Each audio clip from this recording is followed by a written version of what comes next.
and we are live here at SEC Media Days with the man who is in charge of all of it, SEC Commissioner Greg Sankey. How you doing, Greg? I'm well, thank you. Good to be here. Thanks for being part of SEC Football Media Days. If we don't have media here, we have SEC Days, which probably wouldn't be very interesting.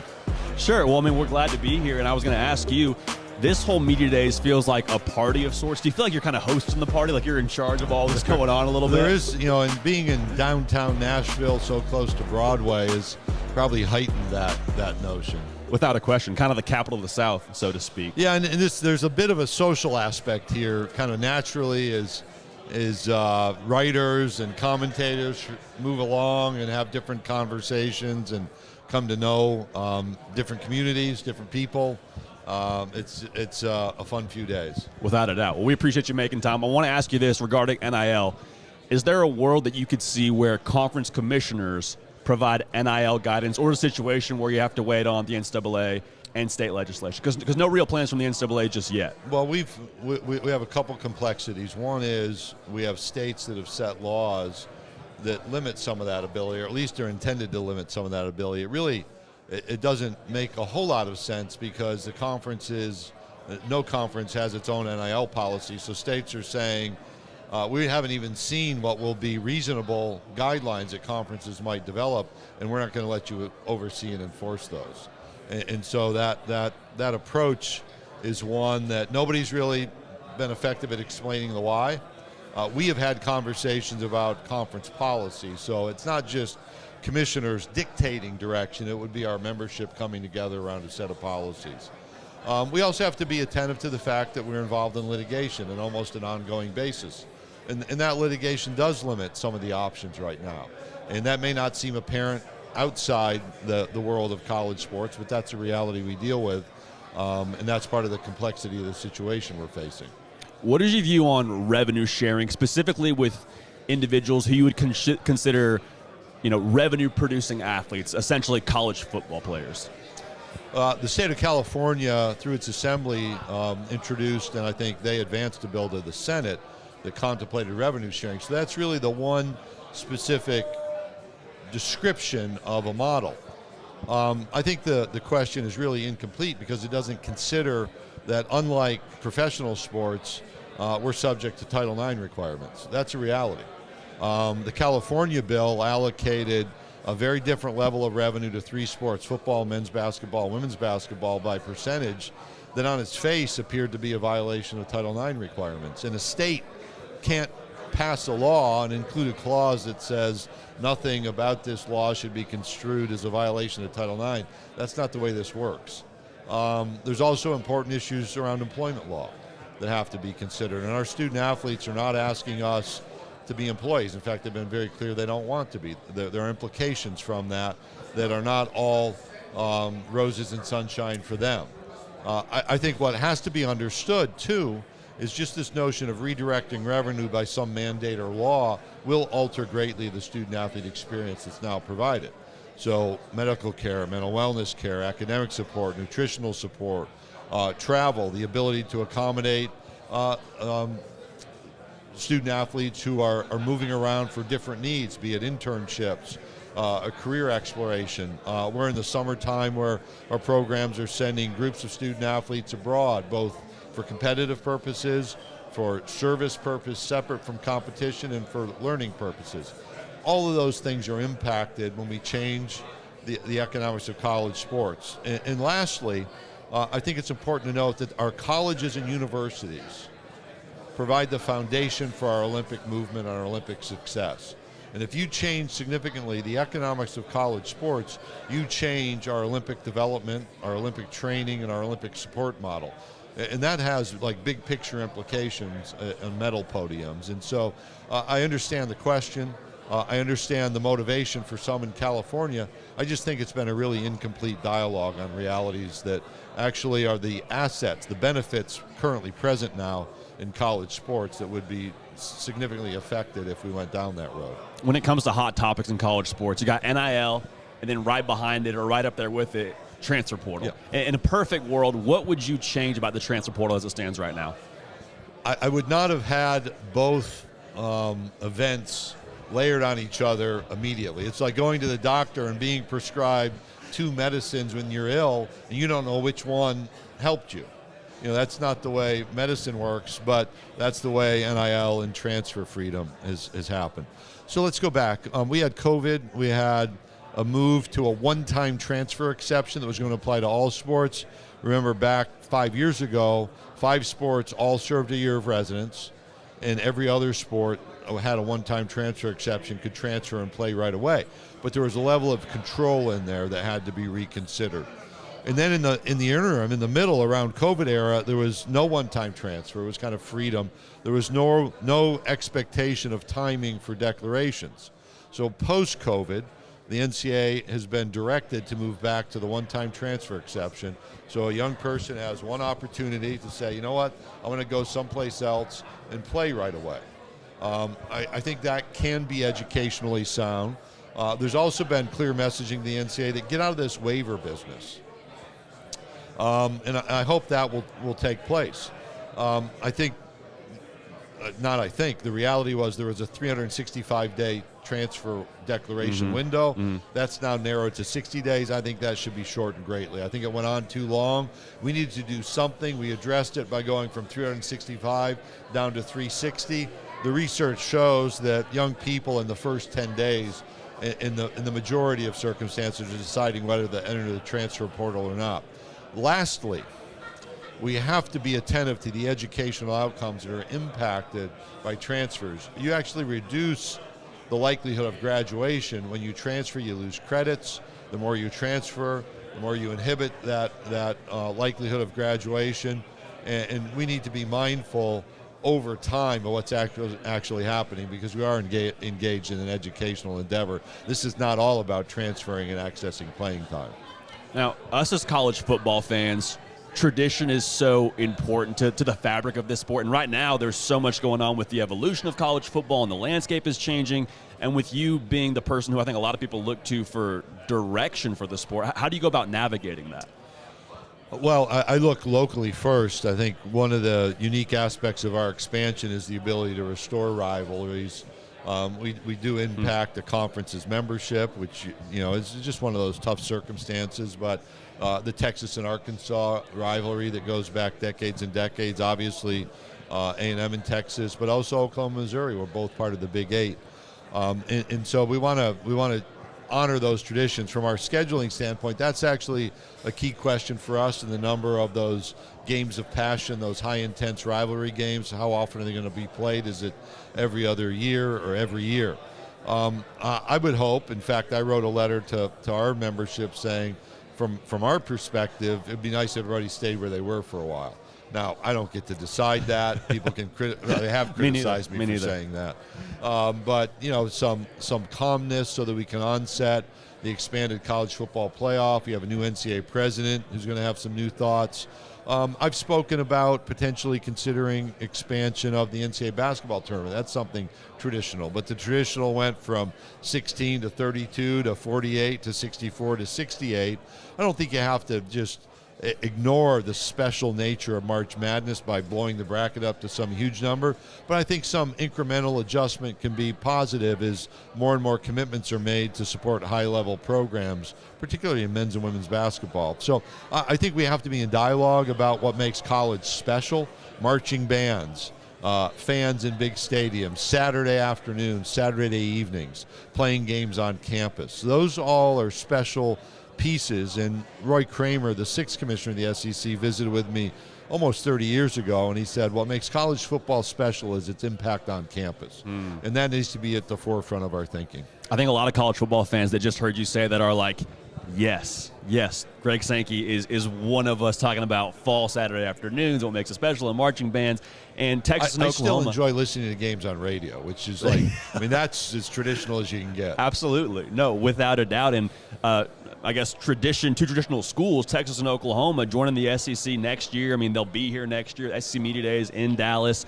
From a Saturday product perspective, what do you expect them to contribute to the SEC? Well, they'll be in addition to 14 incredible programs and 14 universities. So right now, over the last 25 years, 6 different SEC football programs have won national championships. I think if you look at the other conferences, the most in any other one conference is 2.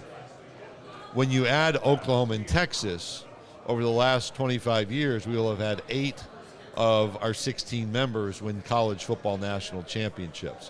What that speaks to is the highest level of football competition that stands unique from all other conferences at this level. There's a rigor, there's an excitement, there's an intensity. The young people who attend want to be part of all of that and challenge themselves, and many prepare for their next opportunity athletically to see if they can achieve the NFL. But even NFL players come back and speak about the special experiences on our campuses. That's why, going back to your earlier question, I'd like us to be even more thoughtful about how we manage transfers in the future. Staying in that vein of expansion, since the announcement of Texas and OU going to be joining the SEC, we've had the dominoes kind of start falling. I mean, USC and UCLA joining the Big Ten. Been a lot of buzz around Florida State and what they may or may not do, which kind of brings me to my last question. Do you expect the SEC, or is the door open, rather, for the SEC for future expansion? We're focused on our growth to 16. There's a lot of work that has been done. There's a lot of work still to be done in advance of July 1st, 2024. We're very mindful of what's happening around us. I'm not a recruiter. I've not been a recruiter. We want to do things so well that people are interested in being a part of us. That's literally what happened with Oklahoma and Texas. But our focus very clearly is on 16. It's not on further growth, with the understanding that we may have to adapt to the circumstances around us, and we're always going to be attentive and prepared should that need arise. Absolutely. Well, Greg Sankey, thank you so much for taking some time, and enjoy the rest of media days. Almost there. Almost the finish line. Thank you so much. Thanks for being here. Absolutely. Thank you. Absolutely incredible. Again, that's the commissioner of the SEC, Greg Sankey, spending some time with us. We appreciate him making time. And that's just kind of the nature of media days, folks. You got Radio Row. You got anybody and everybody, including the most powerful man when it comes to collegiate athletics and college football. And we're just here living the dream, y'all. An absolute movie of a time as we're just kind of assembling the set live and living color as we're on air. And as we were getting going, we're like, hey, we're gonna get Greg Sankey on the show. And he's like, I can do 10 a.m.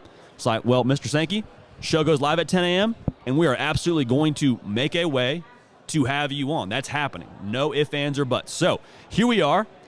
Apologize for all of y'all that were tuned in to the countdown clock. Got to make a play when Greg Sankey says he's available. That's just the way it works now. Appreciate everybody tuned in live right now. Make sure you like the video. Make sure you subscribe to the channel. We got a lot to unpack here. So fired up for y'all to be here as we are live from SEC Media Days. If it wasn't already apparent, we got a lot to jump into. It is July 20th, 2023, the last one in history. So we're about to make it an absolute movie. We got a ton to dive into. We were just joined by the commissioner of the SEC, Greg Sankey. An absolute phenomenal conversation. We got a lot to talk about, though. We got the top schools in the country here at SEC Media Days. We got Tennessee, we got Ole Miss, we got South Carolina here today. And Tennessee is fresh off of a big-time get on the recruiting trail. Mike Matthews last night on this very platform gave his verbal commitment to the Tennessee Volunteers. And that was an absolute enormous get for the Vols. So we're going to break down where they're at right now and what that indicates for the good people on Rocky Top and what that means for them when it comes to the future in Knoxville. Also, it's about that time of year where you start looking at the rosters and you start looking at how they're made up and you say, okay, who could break out here? Who could be a guy that ends up shining on Saturdays that nobody's really keeping a great gauge on? I'm going to give you our top breakout players in the Southeastern Conference. Also, in addition to all that, the Pulse the Program series rolling right along. And I told you South Carolina, they're on the mic today. So we got to make sure that we talk about them and give a good pulse of what's going on internally within that fan base and also internally within that building. Where do things stand for South Carolina? Again, appreciate y'all being tuned in. We got a lot to jump into. Just had to get after with Greg Sankey being able to be here. We make sure that when he is able to jump on, we make time and we organize whatever we have to organize to get him on the show. And that's just the way it works when the commissioner of the biggest and best conference in college football says, yeah, I got time. If he's got time, we got time. So without further ado, let's jump into what else we got today. And I want to start with the breakout players in the SEC like we alluded to just a little bit ago. This is kind of that time of year where you start looking at the roster and seeing, okay, what 4-star, what 5-star is where, who's wearing the depth chart, all that. And I think we got to start in Tuscaloosa, Alabama, with a freshman who, no joke, could very realistically be the best player on the roster, and that's safety, 5-star freshman safety Caleb Downs. And Caleb Downs, to be real, he's just a ball player. Like, Caleb Downs came out of the womb and knew he could play some football. He's a playmaker on the field, and his skill set can be summed up in 2 things. Charles Power loves this about him. Cerebral football player. He's very good at reading what's going on with the offense. And the second thing, he's instinctual. Like, you can't teach instincts, man. You can try your best. You can do what you can to try and, get them in the right spot. But, when you're between the white lines, it's all you. And so Caleb Downs has always been an instinctual football player. You don't need to teach a shark how to swim. You don't need to teach a horse how to run. You don't need to teach Batman how to fight Joker. Caleb Downs, you never need to teach him instinctually how to play the position. And he's a guy that had that everybody talking factor during the spring. A lot of people watched what was going on at Alabama during spring practice, and they're like, hey, who's that number 2 out there running around in the secondary? For those that hadn't kept up with recruiting, that's Caleb Downs, and he's very, very likely going to be a guy that contributes for you in a very big way as a freshman in Tuscaloosa. Like I already mentioned, make sure you subscribe. Make sure you like the video. Let's keep this thing rolling here. Everybody that's tuned in live, you could give us a little thumbs up on that icon under the live show. That would be phenomenal. So appreciate you in advance for that. Let's keep on rolling here. Now, we're going to talk about the Vols in just a second, what they're doing on the recruiting trail. But let's go ahead and take a look at what they're doing when it comes to some breakout players this coming season. And a guy that's going to break out is a transfer wide receiver from the University of Oregon, Dante Thornton. And Dante Thornton is a guy who is just a one-on-one nightmare. Let's back up a little bit. What wins one-on-one in college football, especially at the wide receiver position? Size and speed. Dante Thornton is 6'5". That's real tall, playing the wide receiver position. He's been reported to run a 4.4 40-yard dash. That's real fast. The Tennessee offense creates more mismatches than Tinder. And so Dante Thornton's going to get a lot of one-on-one coverage. You're going to split him out wide and let that dude eat. That 4.4 speed, that 6'5" size, he's going to be a matchup problem Saturday in and Saturday out. And this offense under Josh Heupel, expect him to do numbers like Goodwill Hunting with that production left by Jalen Hyatt and the size left by Cedric Tillman and all the things they want to do with that big body that he has. I'm telling you now, big things coming from Dante Thornton. Expect him to eat greedy in Knoxville this coming season. Now, this next player I want to talk about, not getting nearly enough buzz. This is probably the one that we would sign our name next to and say, yeah, this is the one player that we think we are probably ahead of the curve on when it comes to this breakout conversation, and that is running back at Kentucky, transfer from NC State, Demi Sumo Kongbe. And I did a hit with another outlet earlier this week, and I just absolutely butchered his name. I mean, it was horrible. So I'm going to call him DSK for the rest of this segment, but he is going to be a guy for Kentucky, and here's why. When you watch him at NC State, sort of limited sample size. You don't have a ton to go off of from his game tape, but in the games where he got a lot of carries, look at the Eastern Carolina game for NC State early in the year, look at the game against Texas Tech for NC State, and the way that he ran the football. He is a guy that is getting his foot in the ground and getting downhill. He's not calling, he's not texting, he's just going. And that's how he gets down when he runs the football. He runs big, probably bigger than he is, runs behind his pads really effectively. In this offense now for Kentucky, it's going to be very pro-style under Liam Cohen. They're going to depend on him to pound the rock. They're going to depend on him to be able to get north and south quickly. We're talking 3 yards a carry, 4 yards a carry. For Demi Sumo Kongbe, DSK, he's averaging on his career 5.5 yards a carry.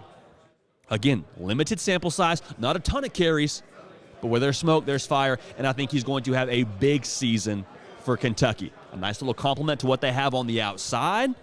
We talked about it already. They got some weapons now. Barian Brown, Dane Key, Tavian Robinson, Devin Leary can sling the pill around. Going to be a dude for you at Kentucky this coming season. Upped up on the offensive line. They re-upped through the portal, rather. Like, keep an eye on Kentucky. DSK set for a big-time season down there in Lexington. Last player I want to talk about here. Let's talk about an edge for Georgia. True sophomore, Mykel Williams. Mykel Williams is 6'5", 265 pounds. He looks like Optimus Prime on the defensive line for Georgia. He was the number 2 overall player for us here at On3 in that 2022 cycle. Had a very real case to be the number 1 player. He's a dude that got on the field for Georgia as a true freshman. Y'all, to be on the defensive line as a true freshman, your first year on campus, and play for Georgia, that speaks volumes to this kid's ability, to his maturity, to his acumen to digest that scheme. And he's such a freak show. He's everything that you would want if you were to build an ideal edge defender. He's twitched up. He's great size, 6'5", 265 pounds, like I already mentioned. The thing with him, the reason why he's going to break out this coming season, apart from his ability and all that he has physically, it is going to be virtually impossible to consistently double team him. Like if he shows up and he starts wrecking shop, if you want to commit extra blockers to him, like you can do that if you want, but then guess what? Nazir Stackhouse, he gets to eat. The rest of that defensive line, they get to eat greedy. So do so if you want to, but it just creates more problems for you. So if you give him one-on-one throughout the course of a season, throughout the course of a game even, it's going to create problems for you. Had 2 sacks in the college football playoff. Mykel Williams about to break out in a very, very big way. Forget just the Southeastern Conference. Talking about a national stage, Mykel Williams going to be a dude that you need to make sure you are watching this coming season. So those are our breakout players in the Southeastern Conference. Appreciate everybody tuned in live right now. Make sure you like the video if you haven't already. Make sure you're subscribed to the On3 YouTube channel. Man, we got some big commitments coming. About to talk about one of them here in a minute. We had Mike Matthews commit to Tennessee last night on this very platform. And I'll tell you what, I don't think Tennessee's done. I think they are still rolling. And I think that for Josh Heupel and company, they've just got this thing to such a point where the product on the field, I think, speaks for itself to a degree. You've seen the offensive system. You've seen what they got on the perimeter. You've seen what they have at the quarterback position. You've seen what Josh Heupel's building. I'm excited. I think we're going to sit down with him here at SEC Media Days. I think we're going to sit down with Joe Milton as well. Should be a real, real good time. But, again, appreciate everybody tuned in live. Also, make sure you get your questions in to the keeper of the queue. Nick going to be breaking those down here in just a little bit, no pun intended. So want to hear from y'all. Get those in the live chat. We'll have ourselves a good old time. Now, I'm just shuffling and moving around our set. Again, we're live at SEC Media Days. We're trying to get this shot right for us, trying to make sure that we got a good picture for y'all. But like I said, let's keep on rolling here. Tennessee had an absolutely massive get last night on the recruiting trail. 5-star wide receiver, Mike Matthews, gave his commitment to the Tennessee Vols, gave him a commitment over Georgia. He's from the state of Georgia. Gave his commitment over Clemson, over USC. Like, he picked the Vols, and he had a lot of options, did Mike Matthews. So what are they getting in a 5-star wide receiver in Mike Matthews? 6'1.5", 180 pounds, 6'6" wingspan. In short, they're getting a playmaker. They're getting a go-up-and-get-it kind of guy that's going to win one-on-one, which is what that offense is built to create and what it's built to do. When it's 3rd and 6 to beat Georgia, you go to him. You create a one-on-one to give him a chance. Now, as a true freshman, is that the case? I don't know. Very well could be. But they were fired up to get him a guy that could play both sides of the line of scrimmage in terms of playing defensive back as well. But they love him a wide receiver and think he is a special talent, and a lot of other schools did as well. So what does this mean for Tennessee long-term? What does it say about where they're at as a program? I think there's a lot to unpack with this one, so I want to make sure we do that. Before we get to that, though, I want to talk about Bird Dogs here a little bit. And Bird Dogs, I'm going to pull out my product right here. Bird Dogs is bringing you the hard count today. And there's a couple things that I love about Bird Dogs. The first is they feel great. Okay? They feel really, really good. They're extremely functional. And for me, like, it's just a fact. If you work out, you feel better about life.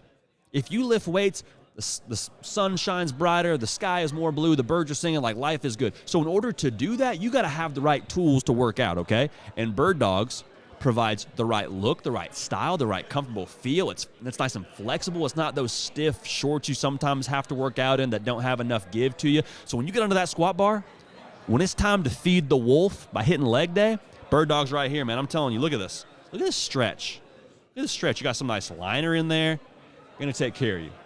Look good, feel good, work out good, everything's good is what I'm trying to tell you. So what we're going to do here, provide a little promo code. Use code JD at checkout when checking out at birddogs.com. Get you a nice little Yeti-esque kind of tumbler with a Bird Dogs logo on it. Real nice. I'm telling you, you won't want to take them off. Best in the game, Bird Dogs. Appreciate them taking care of us here.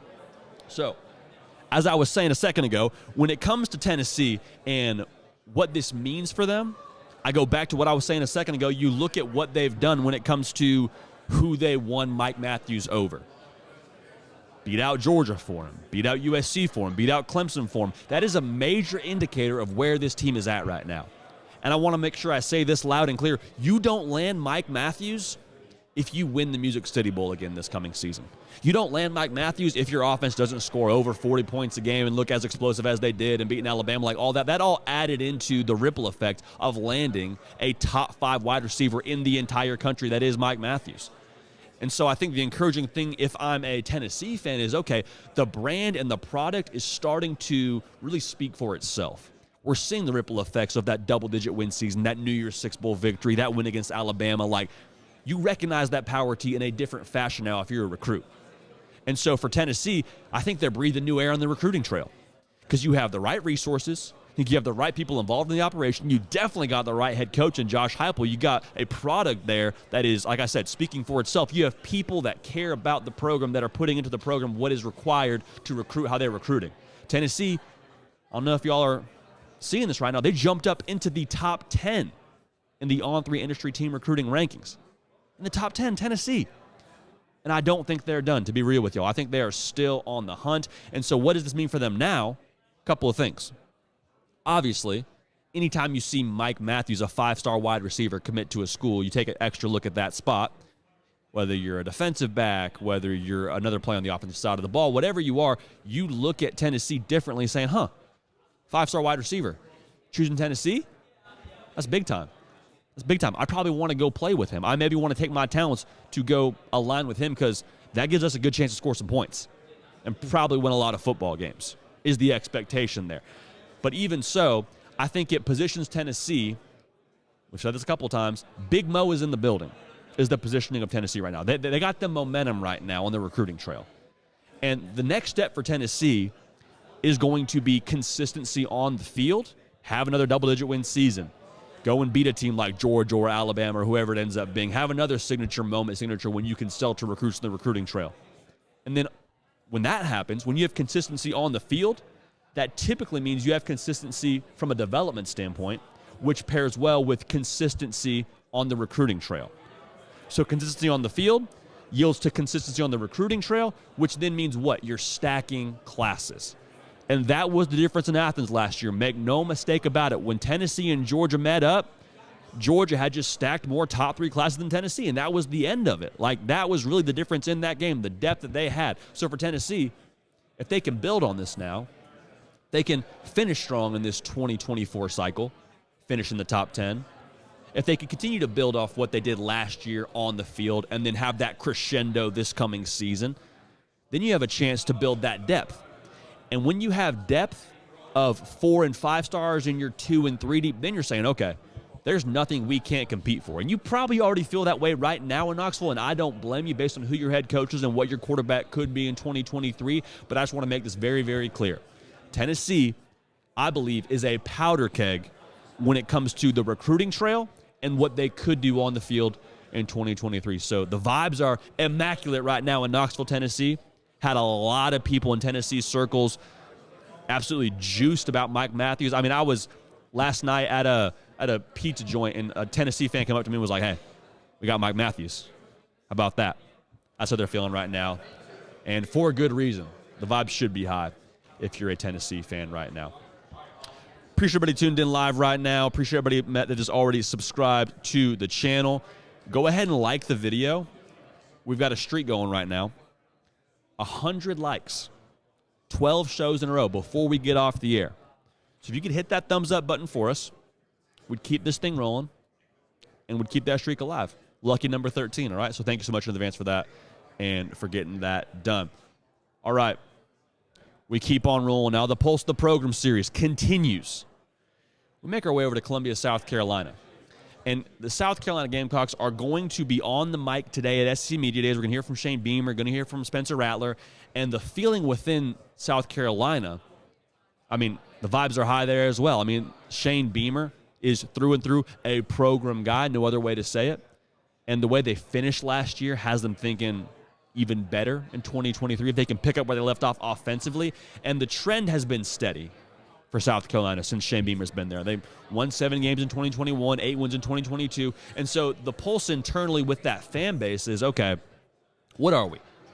What are we here at South Carolina?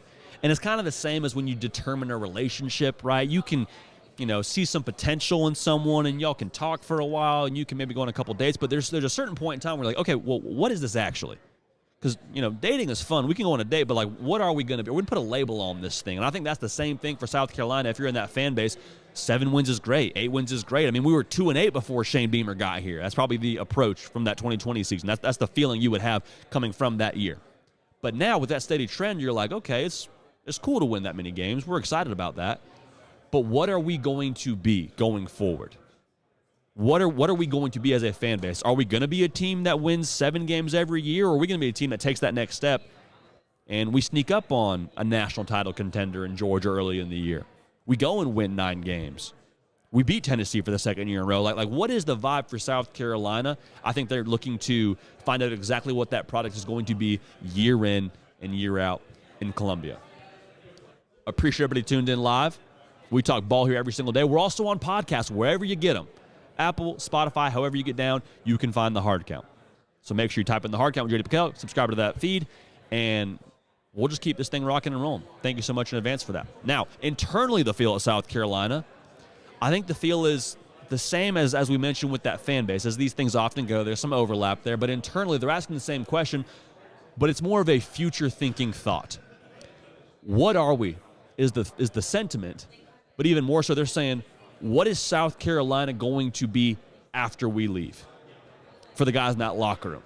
For a guy like Spencer Rattler, who's not going to be back at South Carolina after this coming season. What kind of legacy are we leaving? What is the foundation of South Carolina football?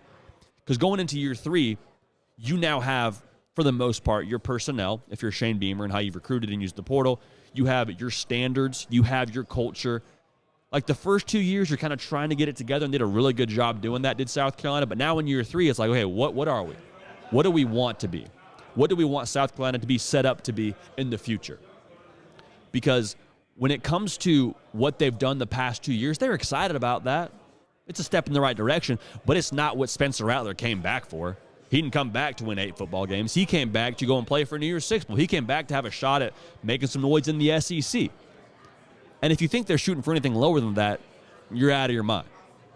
That's not what Spencer Rattler came back for. That's not the standard Shane Beamer as a true competitor is holding his locker room to. And so what this depends on for me, what this comes down to for South Carolina, a couple of things. The first of which being, you got to be sturdy on the offensive line and the defensive line. Defensive line could not stop the run. Offensive line was not consistent protecting Spencer Rattler. And in the SEC, y'all, a line of scrimmage league, y'all know this as well as anybody else in the country, that is essentially like paying rent. To exist competitively in this conference, you have to be sturdy on the lines of scrimmage.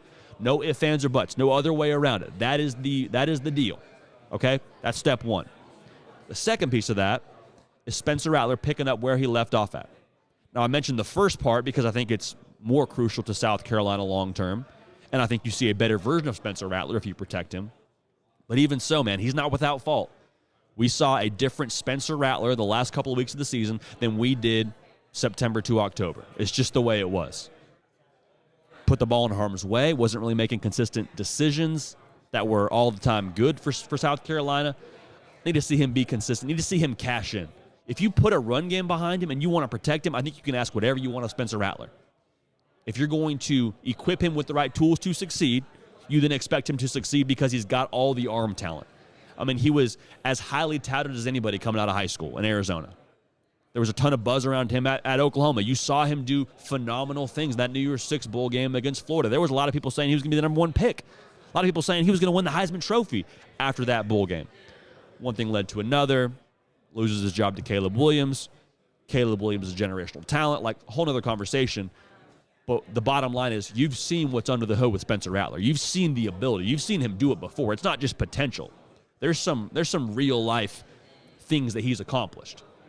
But he has to be the guy to be able to capitalize for them to take that next step, to get over 8 wins or to get back to 8 wins even. Now, I want to make sure that we say this, though, for South Carolina as a whole. Yes, there's the question of what are we. Yes, there's the expectations that are high based on how you finish the year, and you love Shane Beamer. Couple of things I would say, though. I would not lose sleep over two things. The first of which being, do we have the right head coach? You have as good a head coach as there is in the country, in my humble opinion. You won 2 games before Shane Beamer got there. You've won 7 and 8 the 2 years he's been there. Overachieved according to Vegas. He's a guy that is going to recruit, which is the lifeblood of college football. Right now, South Carolina has 8 4-stars committed. Top 20 class. I expect them to climb. You have to do that in the SEC. Talent doesn't guarantee wins, but not having talent guarantees losses, in my opinion. So that's the first thing. The other piece of this is I don't think you lose sleep over what other teams in your conference are doing. Like, it does you no service to look at Georgia and say, man, we got to do what Georgia's doing. Or to look at Tennessee and, man, Josh Heupel put it together so quickly. How did they do that? Don't look at that. Run your race. Be excited about the fact that you have Shane Beamer and he's going to recruit his tail off and he's got a culture that is second to none. And the way you finished last year, I think, should be proof of what he's doing and what he's capable of at South Carolina. You got to take the same approach that we take on this very show. You can get caught up in any kind of rat race in your professional career, whatever it is. You don't worry about Jimmy from accounting. Jimmy from accounting ain't you. And when you lay your head on the pillow at night, Jimmy from accounting has got nothing to do with it. Okay, you run your race. You don't worry about Tennessee. You don't worry about Georgia. Don't worry about LSU. Run your race. Because South Carolina was in a different position than Brian Kelly when he took the LSU job. Shane Beamer at South Carolina, his first couple of years at South Carolina, not the same deal as when Josh Heupel took the job at Tennessee. There's different scenarios here, different rosters, different luck through the transfer portal. Run your race. But I feel extremely confident, if I'm a South Carolina fan, that we have got a guy to take us to where we eventually want to go. You're in it for the long haul now. You're building in the most difficult conference in college football. You're not building in the Pac-12. No knock on the Pac-12. I love the Pac-12. You're not building in the ACC. I love the ACC. You're building in an absolute gladiator-style conference where you got to bring it every single week or you're holding that L. And that's just the reality for South Carolina. So for the pulse of the program for South Carolina, they're asking, hey, what are we? Let's define what we're going to be if we're internal. That fan base, they're saying, what are we? What are we rooting for? We're rooting for 6 wins? Rooting to just get the over of 6.5 wins that Vegas is throwing at us? Or we're rooting for 8 or 9 wins? What are we going to be? As a fan base, what we're rooting for, and as a product on the field within that locker room and that coaching staff. But for South Carolina, man, I'm excited to see what they be. I'm a Coach Beamer fan. There's no other way around it. And I think he's going to be the right guy for them in the long haul. Again, appreciate everybody that's tuned in live right now. Again, we're on podcast. We're Apple, Spotify, wherever you get them. You can find the hard count. We talk ball every day. We are so close from the college football season starting. So make sure you're locked in. Now, get in those questions, those thoughts, those concerns, those takes to the keeper of the queue, Nick, heavy lift or break. We're going to have a real good time chopping it up. Nick, how we doing, man? Kickball game last night. Got the dub? We got the win, JD. I'll take what I can get, but I wasn't the best getting the base like I have been in the season, man.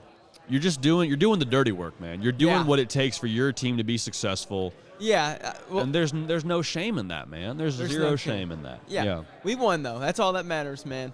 2-2. Program guy. A fresh start, man. I absolutely love it. JD, by the way, you're going to have to plug the likes because we are in some serious jeopardy right now of losing a streak of like 12 shows. Okay. All right. Well, hey, we'd love to get lucky number 13. There's a thumbs up icon under the video.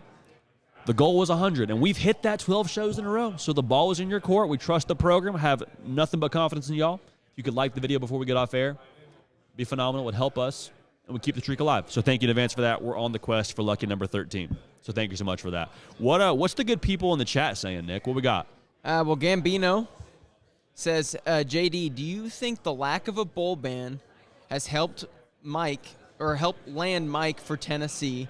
Seems like he made his commitment he dropped his decision to commit, I should say, right after the decision to not have a bowl ban seemed to drop.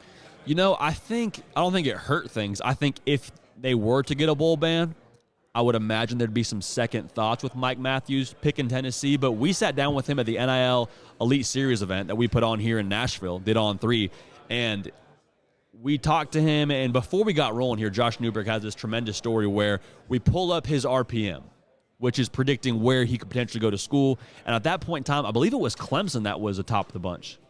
Maybe he was just coming off a visit from Clemson, and Clemson was getting a lot of smoke. And Josh asked him, he said, hey, man, is this right to you? Tennessee was, I think, third at that point in time in his RPM. He says, man, I think maybe points to Tennessee, should be a little bit higher on the list. So Josh, sure enough, puts in a pick for Tennessee, and last night Mike Matthews puts in his commitment to Tennessee. So I don't know that he was waiting on the decision to see if they were making a bowl or not, but I do believe that it probably would have given him some hesitations. But I think it was Tennessee the whole way for him, really since that point in time. So Mike Matthews going to Tennessee, and I'm sure Vol fans are extremely excited about it. JD, the Rob Smith was going to ask a question, but says he kind of answered it already in the show. Was going to ask, how good could Spencer Rattler be this season if his offensive line and his receivers gave him even more help here in 2023? No, I mean, I think on the money, I mean, like I said, we talked about it just a little bit, but the ability is so evidently there for Spencer Rattler. Like, you don't second guess if he has enough arm talent or if he can make the throws. Like, dude, he can make the throws. The question is, can he make good decisions? And there's been so much frustration with him with making good decisions, and it's not unfair, but I think it is incomplete because we didn't protect him well for South Carolina. Juice Wells really came on, towards the end of the year, and really started going to him. It was a new offensive coordinator. Like, there's a lot of things that went into, I think, his lack of success early on, and it kind of clicked late. But if they can protect him, I think you can expect what you saw at Oklahoma from him. I think that's fair. My issue with expecting and blaming Spencer Rattler for the issues for South Carolina, it's hard to blame a guy when he doesn't have tools for success. If you're not protecting him and you're not giving him a run game to take some pressure off of him, like, if that's the case, I don't know how you expect him to then go out and just put the team on his shoulders. Shane Beamer was at SEC Media Days last year and very, very explicitly said, we are not going to ask Spencer Rattler to be Superman. And then throughout the course of the season, they asked him to be Superman. So I think for Spencer Rattler, he can be as good as the help around him and has all the ability in the world to be really, really explosive like we saw at the end of last year. JD, question coming up from Here Comes the Closer. Best defensive secondary in the SEC in 2023. Man, it's so tough to go against Georgia. I'm going to say Georgia. I think the surprise sneaky pick is Alabama. Alabama with Caleb Downs, with Kool-Aid McKinstry. They got a lot of dudes that are going to do a lot of things on Sundays when it's all said and done. So I go Georgia first, even though they do lose Keely Ringo, and then I'll go Alabama second, which would be a massive improvement and would do a ton for confidence in Tuscaloosa for the college football playoff hopes. Okay, JD, one more question, but first, shout out Notre Dame Blue and Gold in the chat. You rock, JD. Good people, Blue and Gold, man. Good people. It's good to have them around. But last question coming up from James Henson. Can we get you, AD, another year of eligibility so you could come to the Gamecocks? What do you say? Man, like the old graphic that was going around where it was fresh out of, and then it was, a city that you were from. I'm fresh out of eligibility. That's where I'm at right now. If I could play the game again, I would do it in a heartbeat. Nothing like college football. Nothing like running out of the tunnel on a Saturday afternoon and being able to go run it up with your boys for 4 quarters. Unfortunately, though, no longer a possibility for me. But with that being said, there is a very, very good chance we will find ourselves at some point in time in Columbia on the sideline, but not in uniform. So hope we get out to Columbia. Hope we get out to Willie B, because we've heard electric things about what they got going on Saturdays. That should be a lot of fun to track. But, hopefully we get to a game. Unfortunately, though, Nick, don't think we'll be in uniform for that one. Okay, man, that's it. You want one more? No, man, that's great. That's great, brother. I appreciate you holding it down. Unless you got one more that you're like, man, this is a banger. I need to get this in. Well, I'll head out, but I'll ask you this as I leave. From Mark, what quarterback will lead the SEC in total touchdowns, JD, man? I love that. Nick, thanks so much, brother. Hey, great work. Big kickball dub, team first guy.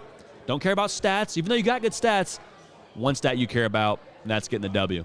Yeah, appreciate you, Nick. We'll see you back in the studio on Tuesday. That's a program guy through and through. Nick, heavy, lifter, break. Trey Andy, not on the mic, but on the ones and twos, making everything you see here happen as well. It is a monster operation to get it going at a remote setup, and these two gentlemen absolutely have knocked it out of the park. So huge shout out to them.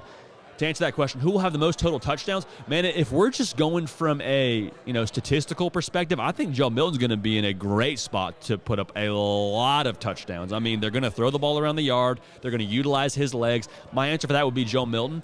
I would keep a close eye on Jaden Daniels because we know what he brings to the table with his legs, and we know what he is hoping to do vertically this year. They got some dudes on the outside of LSU, so I'll say Joe Milton with a close eye to what Jaden Daniels is going to do as well. Y'all, we appreciate you rocking with us. We appreciate y'all being here with us at SEC Media Days. Make sure you like the video on your way out because we're talking about every single day, all the way through college football season. The game don't stop. Y'all don't stop as fans. We don't stop right here. Again, appreciate y'all being tuned in. Subscribe on the podcast feed as well. Take the Twitter fingers, make them podcast fingers. Type in the hard count with JD Pickell. Find us on there. Subscribe, rate, all that good stuff. We appreciate y'all, man. We love y'all. We're going to keep this party rolling. We will see y'all next time.